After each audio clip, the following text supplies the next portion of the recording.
যে তান্দিজের মানুষের টাকা বাইরে খায় এর মনে আমার লাগতো না।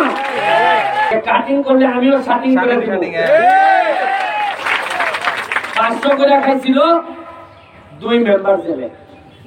কয় মেম্বার? 2 মেম্বার। খালি শুরু হইছে। আমি বললা দিছি যে এরা কয় তুমি মেম্বার নিয়ে জেলে গেছে তো আগামীবার ফুট পাইতে না। আমি কইছি ভগবানের দয়া আমার লাগতো না এরা।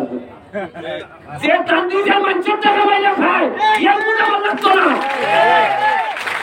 আরে খাওয়ার কথা তো আমি এমপি সেন্টমেন্ট মাইরা ঘুরে বেড়ানোর কথা। একটু সরত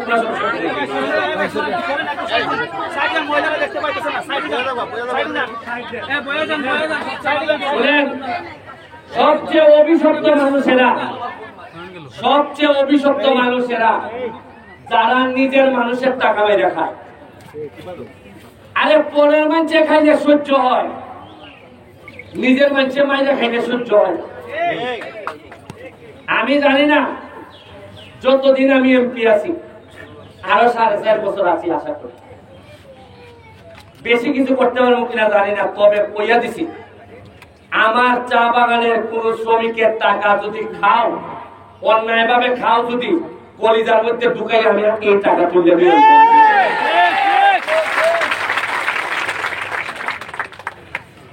মজা মানে মজা ভাই, আর চা বাগানেরা খালি বইজা ভাই।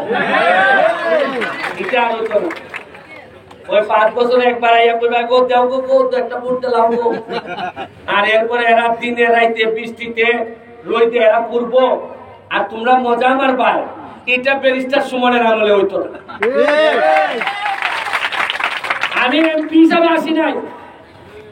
আমি মনে রাখবো আমার এলাকার চা বাগানের যারা মেয়েরা আছে তাদের দাদা আমি ভাই হিসাবে আমি বিশ্বাস করি তোমরা আমার চামড়ার উপরে অধিকার আছে, এবং তোমাদেরও সীতা পর্যন্ত আমি থাকবো, কারণ এই এলাকার মানুষ আমার জানাজায় থাকবে।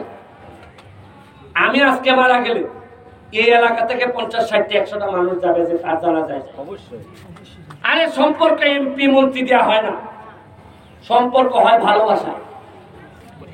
আরে জোর করে কেউ টান্না ধরে রাখা যায় না, মায়া আটকাইতে হয়। যদি মায়া হয় মার্কা দল কিচ্ছু না, মায়ায় মানুষের নেতা বানায়, মায়ায় মানুষের। গত 50 বছরে খালি নির্যাতন হয়েছে আপনাদের, বাড়তে দেওয়া হয়নি। চা গাছ যেভাবে একটা মাছ এরপরে বড় হয় না, আপনাদের কই কিভাবে একটু করা হয়েছে, এর চেয়ে বাড়তে দেওয়া হয় না। কিন্তু আপনারা তো মানুষ, আপনারা তো চা গাছ না, মানুষকে বাড়তে দিতে হবে। আজকে 3-4টা বাগানের বেতন দিতে পারে না, নোয়াপাড়ায় দিতে পারে না, দেউন দিতে পারে না, আজকে লালচাঁদ দিতে পারে না। আমার এইসবের ঘুম হয় না যে আমার 70,000 ভোটার খালি যদি এরা বেতন দিতে না পারে তা আমি কি করব?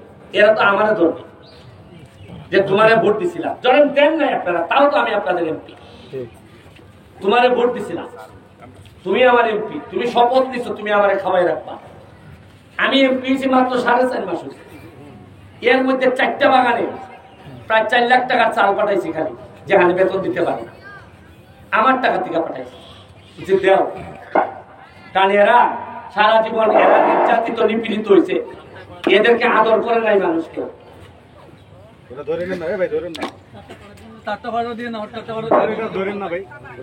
আপনাদের ওইভাবে আদর করে নাই। আমি আইছি সকল ভুল ভাঙাই দিতে, যে সব মানুষ একরকম হয় না, সব মানুষ অমানুষ হয় না। কিছু মানুষ মানুষের জন্য উপর থেকে নেমে আসে, মনে করে যে তারা পাঠানো হয় মানুষকে বাঁচানোর জন্য। আমি চেষ্টা করবো আপনাদের রাস্তাঘাট যা যা আছে আপনারা দেখেন 4 বছরে আমি কি কি করি। তবে আমার একটা কথা দিতে হবে, আমি করবো আপনাদের জন্য, কিন্তু এর মানে এই না আগামীবার আমি ভোটে নাও দাঁড়াইতে পারি। এমনও হইতে পারে যে আমি আর কোনোদিন ভোট চাইতেও না পারি, এমনও হইতে পারে আমি পৃথিবীতে বাচ্চাও না থাকতে পারি। কারণ আমি যত শ্রমিকের পাশে যাই বড় বড় নেতারা আমার উপর রাগ যে তুমি আমার সাথে কথা বল না কেন, তুমি দেখি যাও একেবারে নিচে। কারণ আমি যে নেতাদেরকে বেশি বিশ্বাস করি না, কারণ ঘাম ফেলেন আপনারা, আর বড় বড় নেতারা আপনাদের এই ঘামের উপর সৌদা করে না, ঘামের উপর ব্যবসা করে না।